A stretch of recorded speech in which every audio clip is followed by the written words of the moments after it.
I want to begin by saying it's a real pleasure to be connected with all of you. And we just want to share in the time that we have some thoughts on our lives, our journey.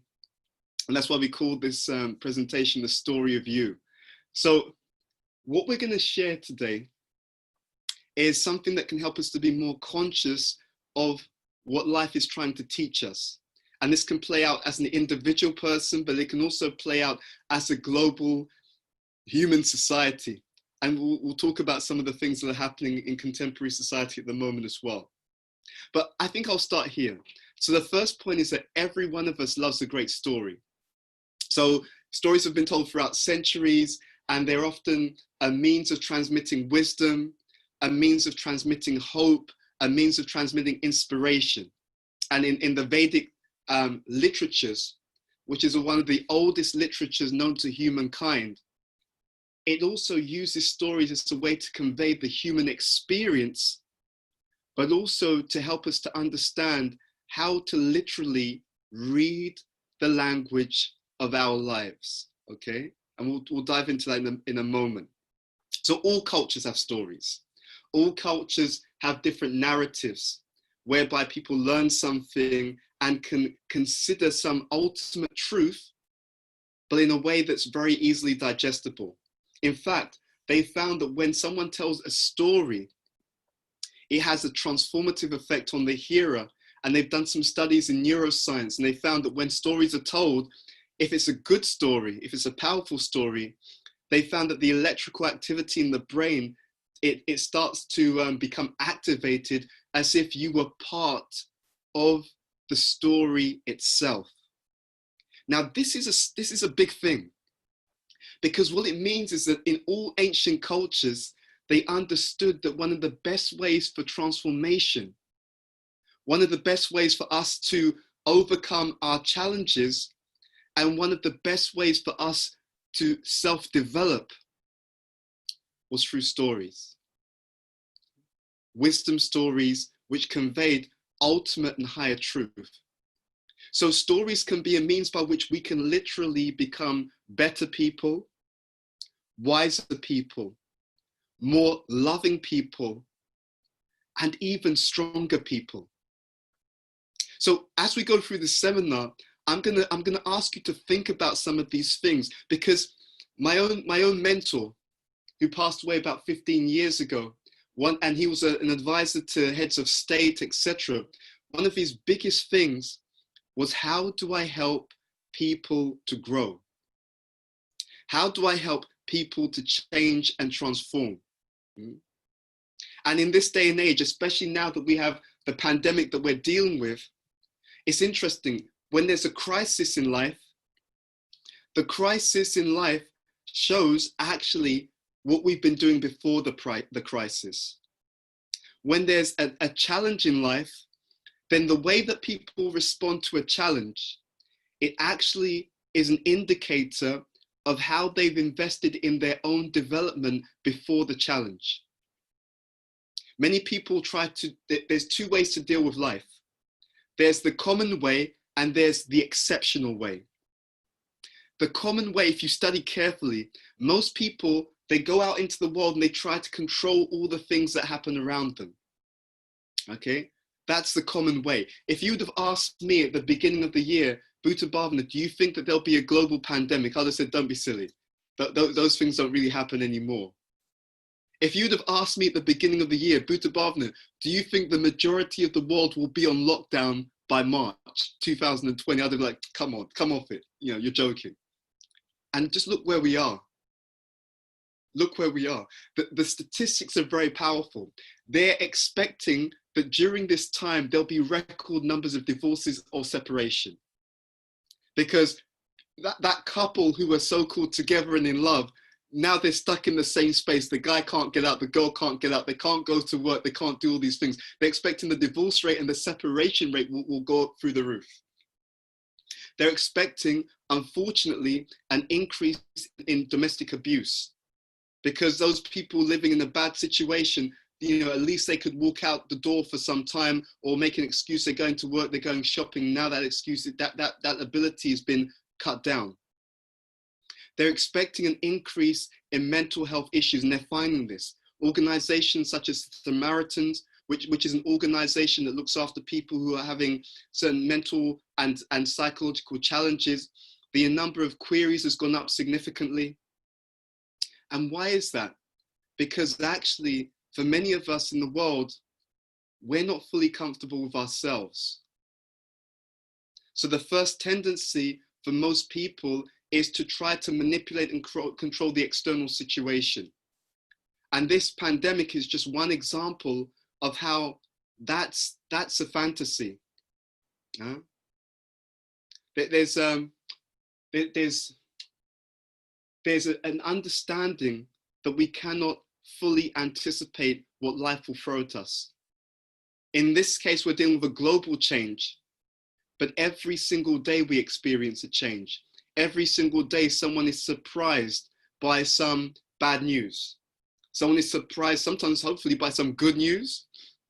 Someone is surprised by some unexpected change in the workplace, whatever it is. Every day we're hit by changes.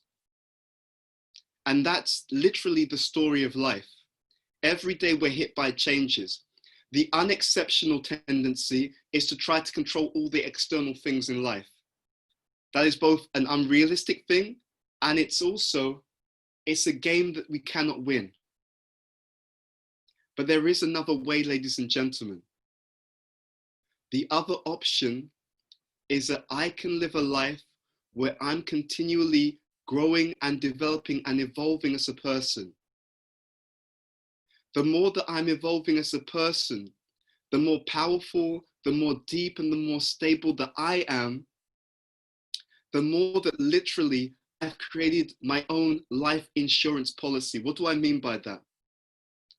Growth and evolution of consciousness is the greatest life insurance policy. It is the greatest resilience strategy in the world. Because when we work on our personal growth and evolution, you're making an investment in yourself. You're making an investment in your own resilience such that you have invested in internal resources. And by that investment in those internal resources, you're able to play the game of life and to always win. So you can think of life like a business. In a business, if you're going to grow the business, you need an investment. You need to also, whatever the profits from your business, you need to reinvest them, but reinvest them wisely. And when you do that, you have greater capacity, greater scope. They will sometimes talk about economies of scale, right? That the bigger the business is, the less it costs to do anything, okay? The more people we have in the business, the more resources we have in the business, easier it is to also deal with challenges. I'll be honest with you, the company I work for, it's incredible. The head of the company, although none of us were expecting this situation, he actually explained to the internal and external people who are connected to the company, he said that we're in a very good place to deal with the current challenges. And when I heard that, I thought, brilliant. Because he's a very strong leader. And I understood that behavior, that's where we're meant to be in life. We all have a different karmic pattern. We all have a different karmic journey. Right now in modern society, karma is one of those words that's commonplace, right? So people talk about karma, they talk about yoga, right? You know, it's a bad karma, man. So something happened that we didn't expect, bad karma. And we all have a different karmic journey. But what we want to encourage you to do, if you're not doing it already, and for those of you who are, we're going to encourage you to do it deeper, is to really, from day to day, please make your life investment. Please invest in your own internal resources so you are so strong, sharp, and inspired that whatever comes in life, you can maximize it. Whatever comes in life, you can transform the positive, so you can transform the negative to a positive, and you can transform the positive into the extraordinary. Okay, and we're going to talk about how this can be done. So let's go into this point a bit more. So because the Vedic culture, the Vedas are one of the oldest literatures in human existence, dealing with the human condition on all levels, both social level, environmental level, psychological level, but most importantly, what we call the inner or spiritual level. And the Vedas talk about the ultimate purpose of human existence. And it says, and this is very interesting because it links directly to the famous Maslow's hierarchy of needs. Okay, it says that the ultimate goal of human existence is self-actualization, which is achieved by literally being attuned and aligned with divine will, divine knowledge, divine understanding. But most importantly, it's about being aligned with the culture, the resilience, and the fulfillment of divine love. Studies have found that when people grow up in an environment where they are loved, cared for, protected, they have stronger resilience. Even studies which were done around managers have found that the number one strategy for managers to manage stress effectively is to have a network of supportive individuals that they can turn to and draw that support from. So we understand that love and support makes one strong and resilient. But actually the Vedas go even further, that when that loving connection is of a spiritual nature, the gain and the benefit and the effect upon one's life becomes multiplied and amplified unlimitedly. So the story of life is a concept which is really relating to our journey to that particular point of self-actualization. So my a good friend of mine was actually studying movies, and it was incredible, her study of movies. She started to tell me how all good films have a certain underlying structure. And she told me this a few days ago. And I'll be honest, when she told me, I became incredibly inspired and excited. And the reason why I became incredibly inspired and excited, as she told me, because what she explained to me as the structure of all good stories, I started to understand that this point, this explanation that she was giving me, was literally an eternal principle. In the Vedic literatures, they talk about what is called Leela. So Leela is a narrative whereby the Supreme interacts in a particular environment with particular individuals, and they go through an exchange. They go through a journey together, a journey of circumstances, a journey of challenges, but also a journey that leads to ultimate success. And when my friend was explaining this study of movies to me, I started to understand that all good movies have a certain underlying set of stages. And I wanted to explain these stages to you because these are also stages of transformation, and they're literally a reflection of the story of every single one of us on this call. And if we can understand these stages, and if we can apply this understanding like a framework, if we can apply the framework to our lives, you're going to be able to uncover the language of life. And you're going to be able to uncover significant messages that life is trying to teach you. And I know that as I explain this to you, this is going to resonate with many of you. Because you'll see when I'm speaking about this, you'll start to think, I've been there before. I get that. I've been in that situation before. I can identify with this. So my friend was given the example even in relation to the Matrix. So there's three key acts. So she explained the first act is you see the main character in a particular circumstance. Okay, so that main character is us, ladies and gentlemen. The first act, the first part of the journey, you see the main character in a particular circumstance, right? So they're living their life in a particular way. And the main character at that particular, within that particular stage of their life, they're told something. They're given a certain understanding. They've just heard it, okay? But they do not act on the understanding.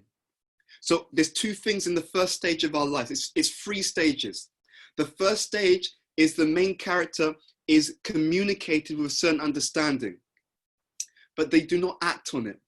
And in that first stage of life, even though they've been given some key truth, they don't act on it, but we also get to see why they do not act on that key truth. Okay? So that's the first stage of life. A key truth is delivered to us at a certain stage in our lives. We've heard it, but we do not act on it for a certain reason. So that's the first stage. Then what happens is the second stage is that main character hits a challenge in life. A challenge that destabilizes their current understanding of life and how it should be. So think about all of us right now and our situation, this coronavirus, this pandemic. So we've been challenged. We've hit a challenge, a very strong challenge, which is challenging our economy, right? So now they're predicting a global recession, right? It can be very challenging to students who, as I'm coming out of the education field, I'm expecting to go into a work situation, but now there may be less opportunity or more competition. Hopefully we can still be successful and we should work for that, but we've hit a challenge. We've hit a very real challenge. And this happens on a global level, but this happens every day to one of us in our lives, or to many of us in our lives. So at the first stage, we had some understanding, but due to some other dynamic in our lives, we heard it, but we didn't act on it. Then what happens is life intensifies the language.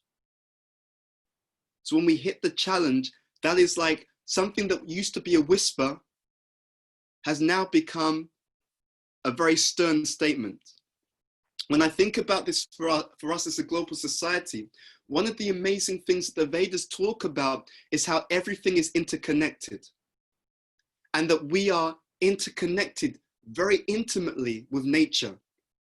So the way that we treat Mother Earth, the way that we treat our fellow humans, the way that we treat our other creatures that all coexist within this natural ecosystem, what we would also say is ultimately like an ecosystem of all living beings.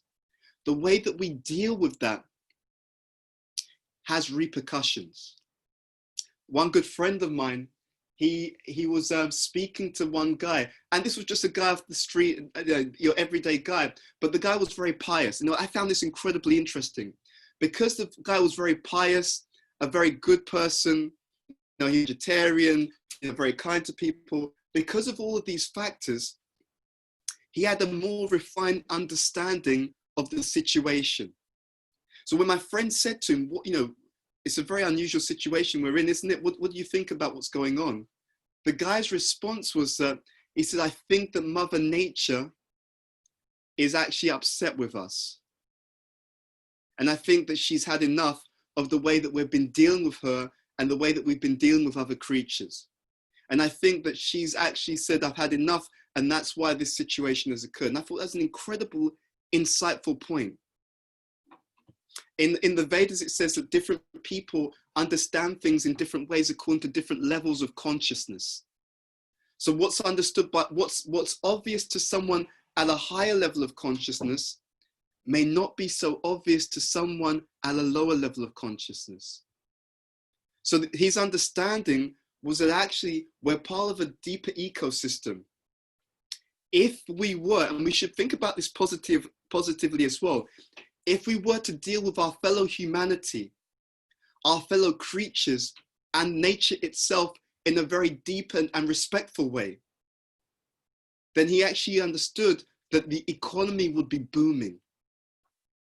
Because, and it's interesting, the Vedas talk about this, that when human society deals with the natural world in a respectful way, actually the amount of resources from the earth actually increases. Isn't that interesting? that the quality and the quantity of natural resources in our ecosystem actually increases by proper behavior and decreases by exploitative behavior. And that, interestingly enough, is a parallel that takes place on the collective global level, but it also takes place on the individual level of our lives. I've seen in my own life, as I took to a more higher understanding, that the more I didn't waste food, the more I didn't waste material, the more I didn't waste time, and the more I used time, resources, ultimately for self-actualization or taking care of my lifestyle and needs in a way that it would help me to move forward on the path of my own evolution of consciousness, the more I found that the resources I actually had started to expand. I would get more opportunities. I would get more help or assistance to expand the amount that I could do with the same amount of time. And this is a lost art in humanity. There's a book I read many years ago. I can't remember the author, but it was basically explaining the spiritual laws of prosperity. In all cultures, they understood this, that the subtle affects the external. Right? And again, it's the principle of karma. The subtle has a huge and profound, over time, has a huge and profound effect on the external. So when people lived in alignment with higher truths and higher laws and higher understanding, when people lived in a way that respected nature, respected animals, for example, by having a vegetarian diet, then actually they gained more prosperity of two types. And this is very important. The first type of prosperity they would gain, funnily enough, was internal. Think about that carefully. The first type of prosperity they would gain was internal. They would feel happier, more fulfilled, and more full inside of themselves, which is incredible. Right now, there's a pandemic which is hidden, and that is the mental health pandemic. Huge numbers of people suffering from anxiety, suffering from stress, suffering from depression, suffering from compulsive disorders, right? Obsessive compulsive disorders, because of a lack inside, a deep emptiness and a deep lack of fulfillment inside, which then spills over every day into their relationships, that spills over every day into their interactions with other people, that spills over every day into their attempts to contribute to society, to do good work. It spills over every day into how they deal with their friends, their families, their colleagues at work. But that can change when we change the story.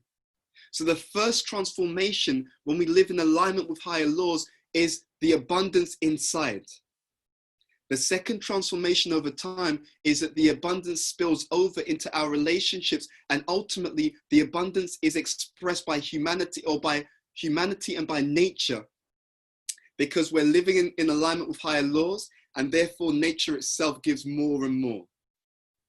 So we want you to consider this point in your journey. How am I aligning with higher laws? Higher laws meaning the understanding that life is about self-actualization and developing higher consciousness.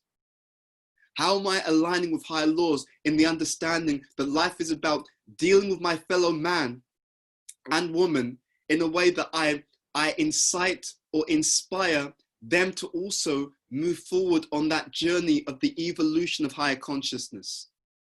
How am I aligning with higher laws whereby I understand that literally time is sacred, humanity is sacred, nature is sacred, even the animals, the other living entities in the world, they are also sacred, they also have a journey.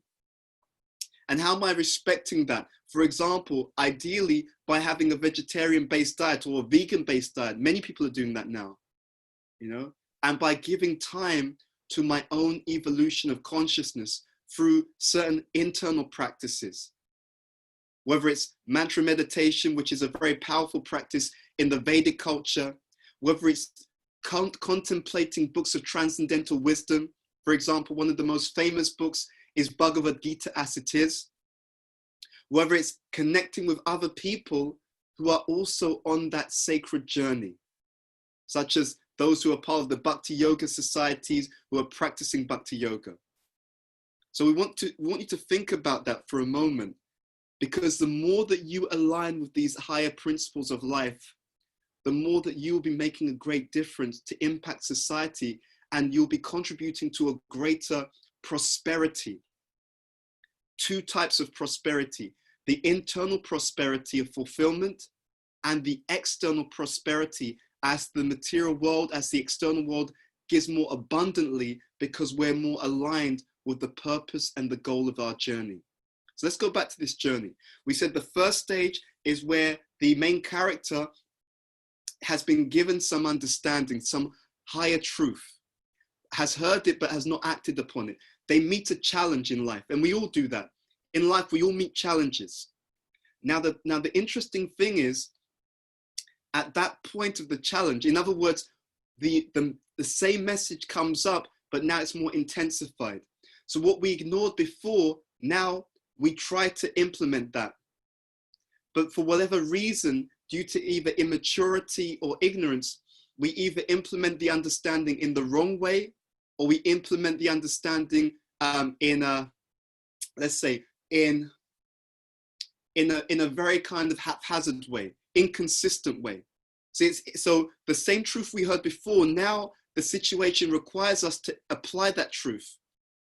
Okay, so at first we heard it. Second time, we may hear it and try to apply it, but apply it inconsistently or improperly. And then that leads to some kind of challenge. Again, so first challenge, and then the same challenge may come, or another challenge may come, which is even more intense. But as that challenge comes a second time, we're given additional understanding and guidance as to how we can apply that challenge better.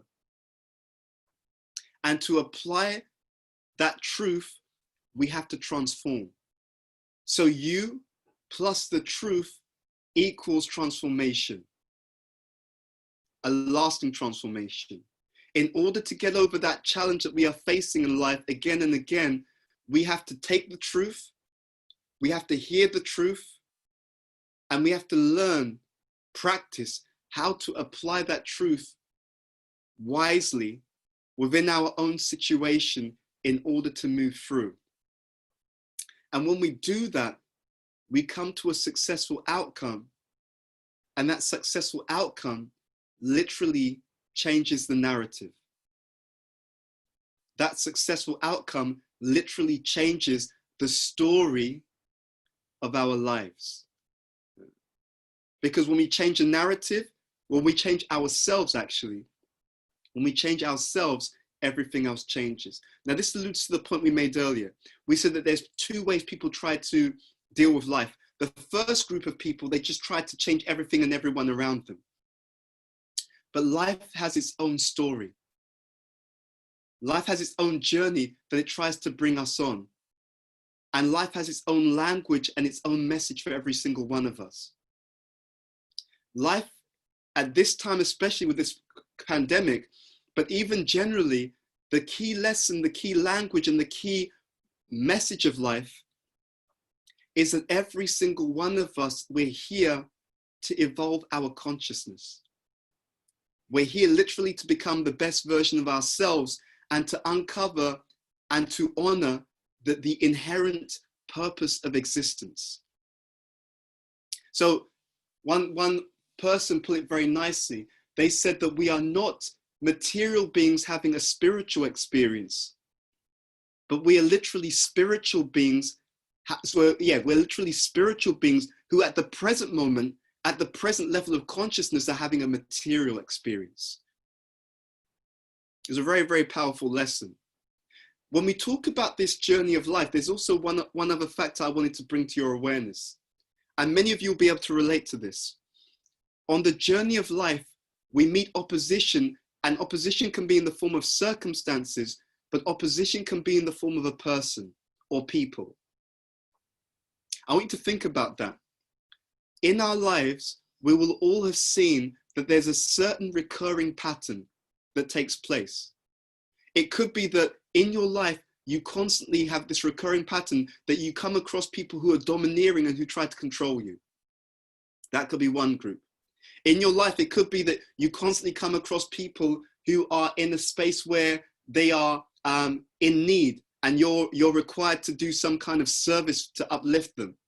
Whatever it is, you may find that there's a recurring pattern in your life. You constantly come across a certain type of individual. When I was at university, a friend of mine, she spoke to me once about this. She constantly attracted men in her life who would just mistreat her. It was very interesting. And she picked it up at one point. Why is it that I keep attracting the same type of person? And she could eventually understand that the message that life was trying to tell her is that your mind is a magnet. The reason why you're attracting this kind of person is because you yourself do not properly value yourself. And when I say value, I don't mean in the kind of self-help way, because often they get it wrong. And sometimes in self-help, they'll tell you that you're the best and you're better than everyone, which is not realistic. So then you go out into the world with the arrogance and life just beats you down, right? So that's one extreme. We call that the mode of passion. When I think, yeah, you're the best, you can do anything, because it's not based upon knowledge. It's just a kind of sentiment where one goes out into the world and thinks I'm better than everyone. And then actually, because it's not the reality, you collide with reality. I think I can do anything, but you can't, right? I'm overweight and I've done no exercise, but I think I'm going to win the Olympics. No, honey, it's not going to work that way. Okay, so one extreme is over belief in oneself. That's passion. Or there's the other extreme where I have an inferiority complex. And this is what she was experiencing. Because I have an inferiority complex, subtly, in many different ways, I communicate to other people that I feel I'm inferior to them, and I attract those people who are narcissistic, who will take advantage of me. And that's what she was experiencing. We call this ignorance, that I feel I'm beneath people. And what she realized that she needed to do was center herself in a healthy self-esteem, which is coming from what we call goodness. And when it's healthy self-esteem, it was based upon a grounded understanding that I'm inherently worthy of love because I'm as valuable as everyone else. Why? Because we are all equally part of the same divine family. I'm not better than other people, and I'm not inferior to other people. I am valuable, I am loved, I am cherished, and I am adored by the Supreme just because of who I am eternally. So she realized that the life was teaching her this lesson and was sending the same type of person again and again and again in order to give her that language, that lesson. I'd like you to transform in this way. And what was amazing is she could anticipate that if she took that lesson to heart, if she made that inner investment, her life and her story would change. Her life and her story would change. And so that journey, the 3 stages, first of all, we're in a certain situation, we have a certain type of life, stage 1. And we are given a certain crucial lesson. We hear it, but we don't act upon it. That's stage 1. Stage 2, the challenge hits us. And when the challenge hits us, if we're wise, unfortunately, many people don't even get to stage 2. They are stuck in stage 1 for many years of their life. But stage 2, we remember the lesson was given, we heard it, but we didn't act. Now at stage 2, the crisis has come. And now we try to take on board that lesson a bit more and act on it, but we may not do it so well. But if we are understanding that this is a fundamental communication from life that we need to take seriously, if we continue to practice, then what happens is we transform the experience. One of the most profound things that is understood by all spiritual cultures is that if we understand the lesson that life is trying to teach us, and if we take it seriously and give time and attention to working on that understanding, then we will literally change the entire future of our destiny. And when we understand the lesson, then actually life will not kick us anymore. You see, if we don't embrace what life is about, then we constantly get kicked by different challenges, because life itself is saying, don't ignore me. I'm trying to teach you something. This material world, this entire world is like a living classroom. And our mind is the magnet, drawing different experiences based upon what we're meant to be learning in life. So I'll end on this point and then we'll open up for questions. And that is that right now we're experiencing an intensified lesson.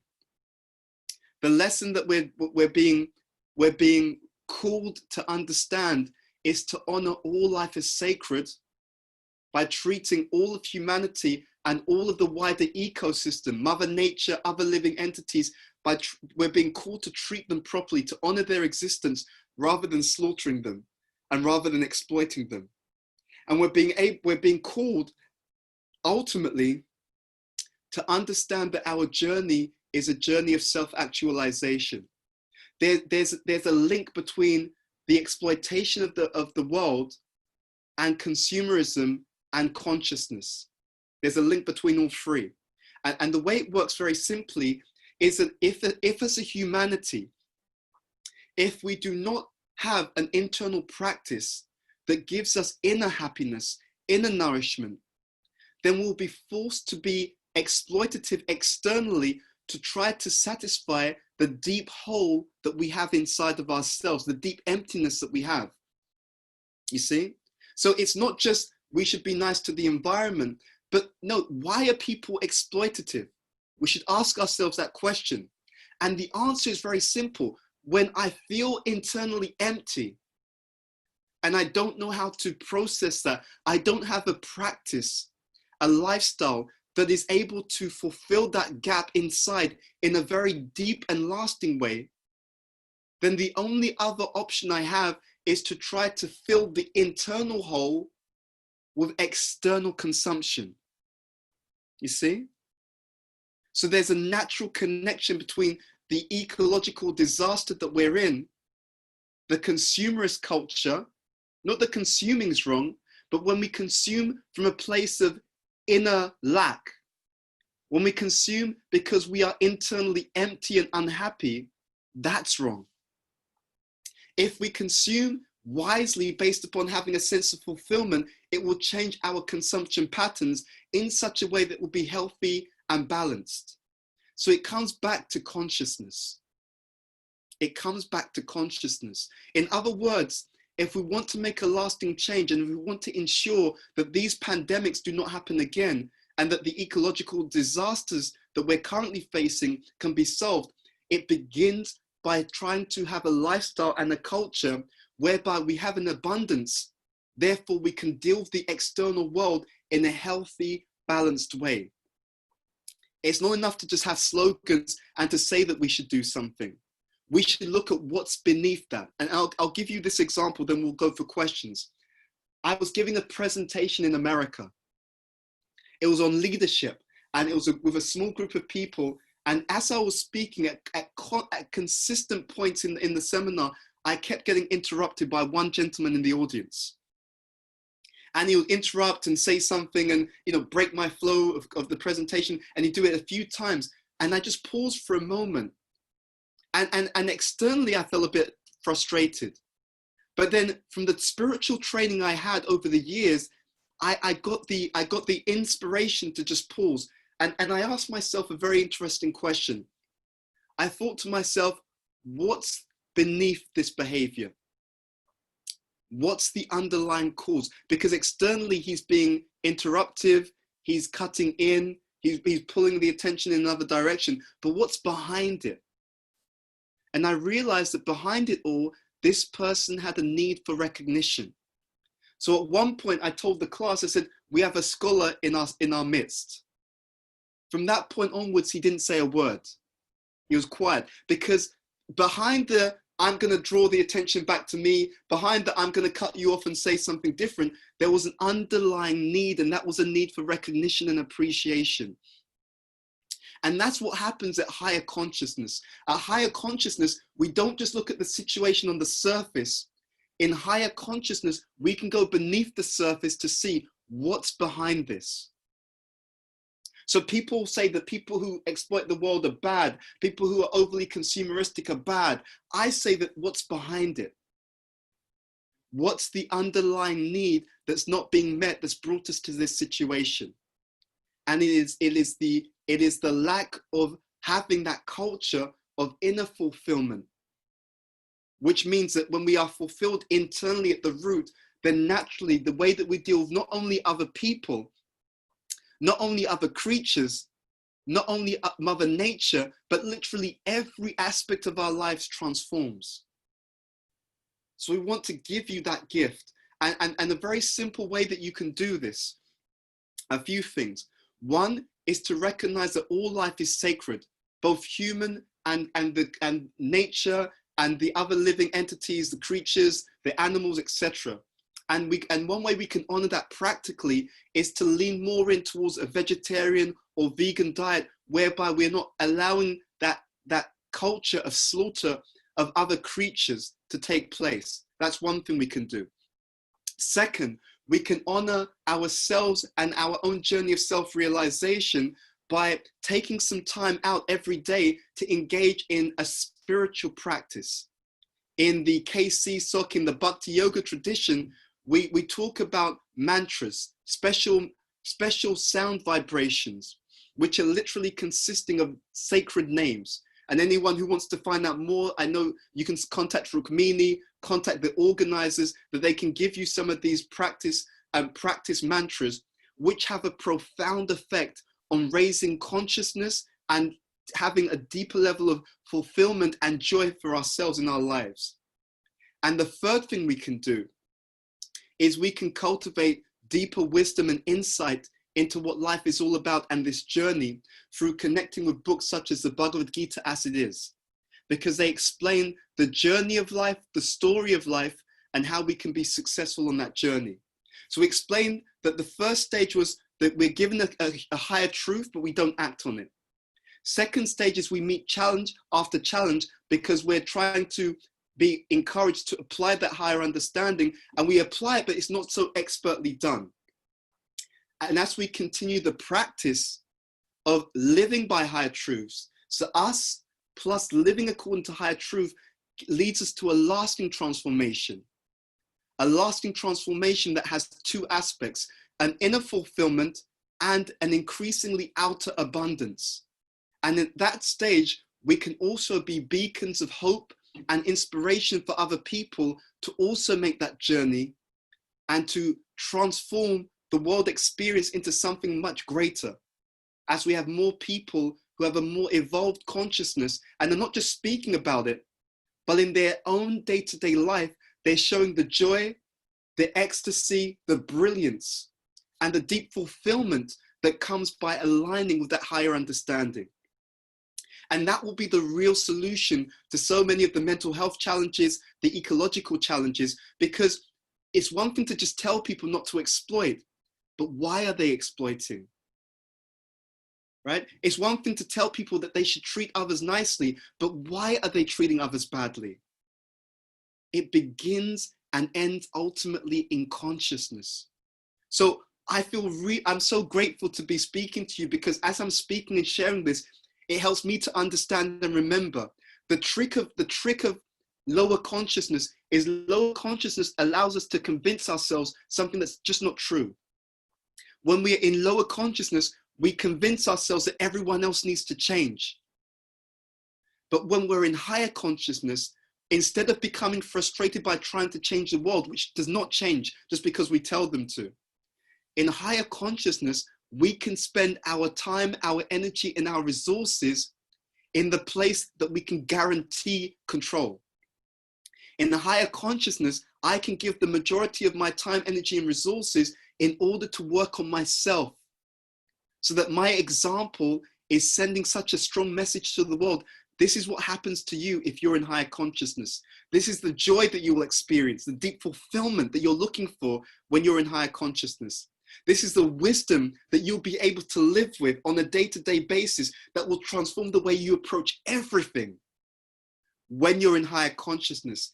And this is the love that you'll be able to draw to yourself, the better relationships, the better happiness, the greater insight, the greater perception that you're going to draw to yourself when you're in higher consciousness. We have to show people by example.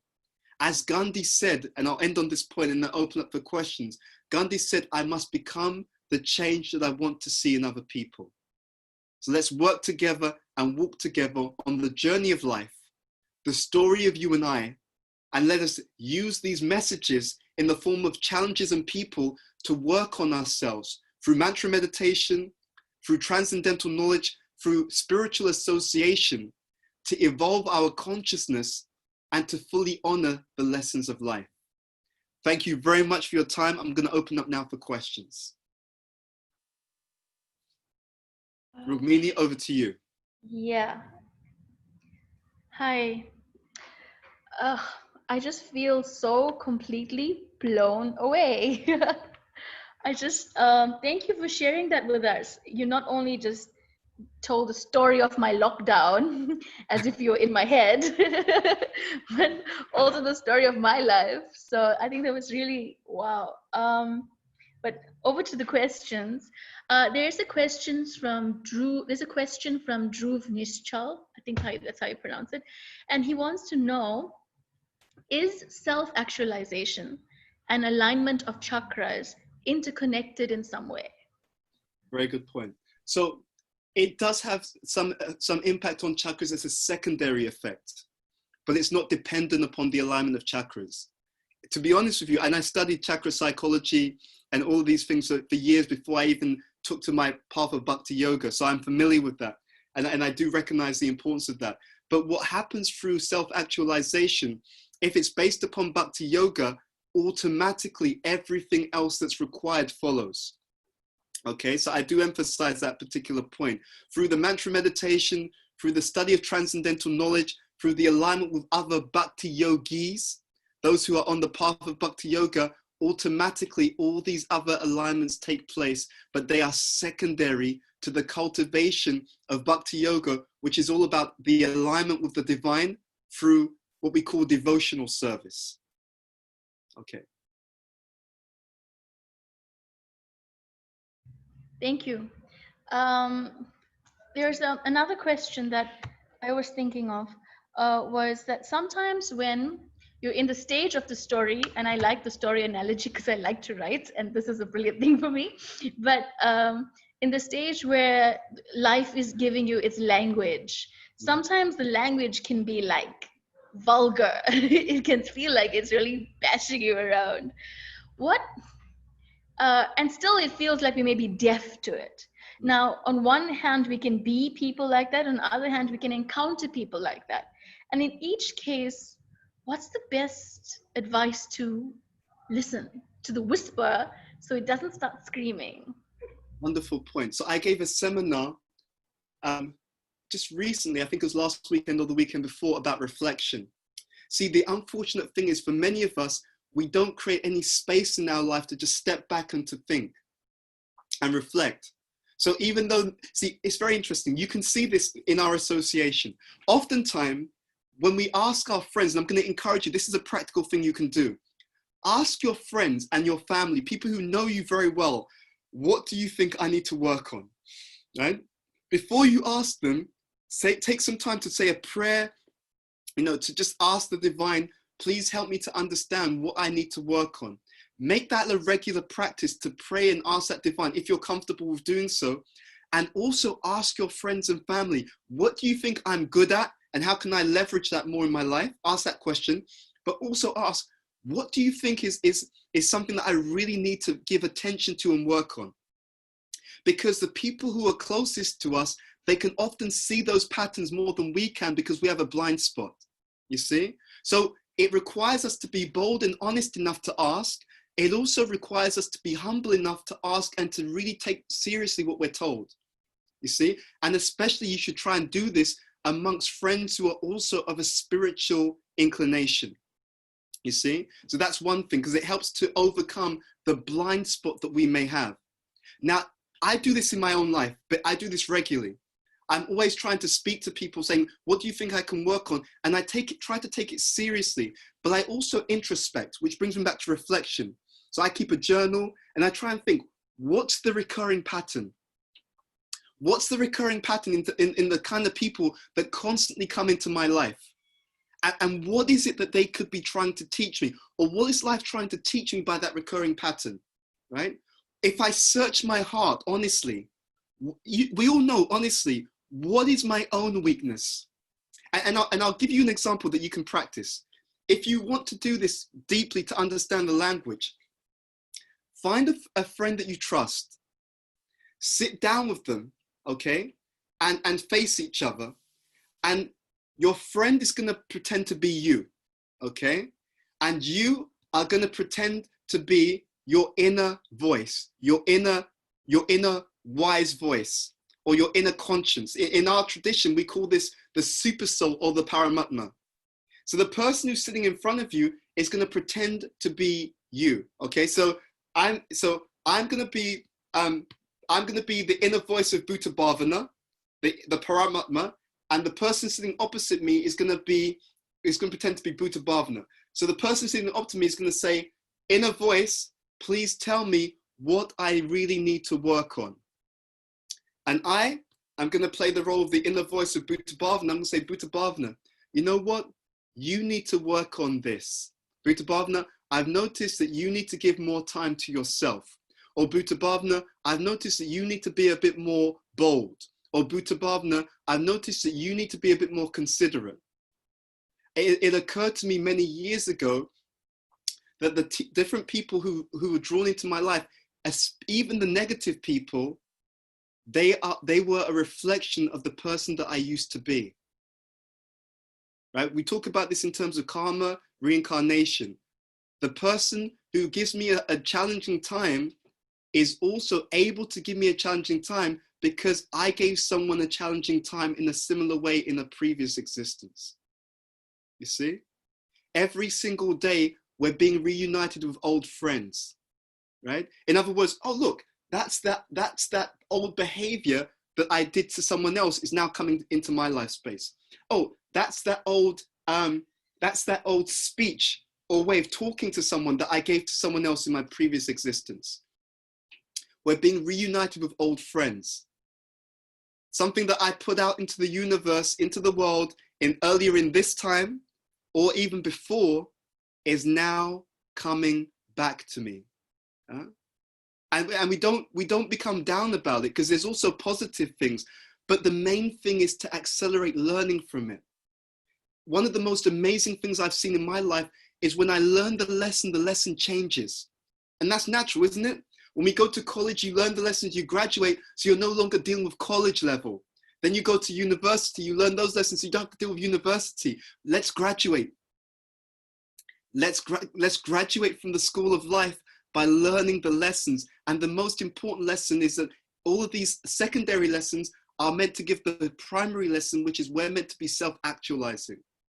As we said before, we're not material beings having a spiritual experience, we're spiritual beings having a material experience. So let's align with the divine. And in that way, when we pick up that lesson, then everything will accelerate and we will have that fulfillment that we're looking for anyway, but we tend to be looking for it in all the wrong places.